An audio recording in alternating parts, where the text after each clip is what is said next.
ગુજરાતના મુખ્યમંત્રી ભૂપેન્દ્ર પટેલે પ્રયાગરાજમાં મહાકુંભ 2025માં ભાગ લીધો।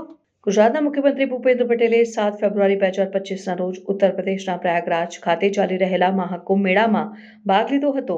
મહાકુંભ જે વિશ્વના સૌથી મોટા ધાર્મિક સમારોહમાંથી એક છે, લાખો ભક્તોને આકર્ષે છે, જે ગંગા, યમુના અને સરસ્વતી નદીઓના સંગમ ખાતે આધ્યાત્મિક શુદ્ધિકરણ માટે આવે છે। મુખ્યમંત્રી ભૂપેન્દ્ર પટેલ સવારે 9:30 કલાકે પ્રયાગરાજ પહોંચ્યા। બપોરે 12:30 વાગે તેમણે ત્રિવેણી સંગમ ખાતે પવિત્ર સ્નાન કર્યું।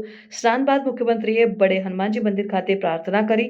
તેમણે ગુજરાત ટુરિઝમ વિભાગ દ્વારા સ્થાપિત ગુજરાત પેવેલિયનનું પણ નિરીક્ષણ કર્યું, જેમાં કુંભમાં હાજર લોકો યાત્રાળુઓને રાજ્યની સમૃદ્ધિ, સાંસ્કૃતિક વારસાની ઝલક આપે છે। મુખ્યમંત્રીની આ મુલાકાત ભારતની વિવિધ રાજ્યો વચ્ચેના ગાઢ આધ્યાત્મિક અને સાંસ્કૃતિક સંબંધોને દર્શાવે છે।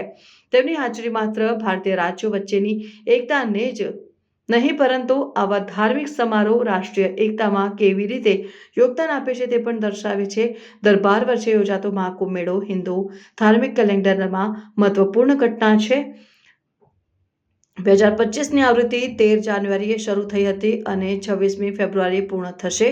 આ મેળામાં 6મી ફેબ્રુઆરી સુધીમાં 397.4 મિલિયનથી વધુ ભક્તોએ પવિત્ર સ્નાન કર્યું।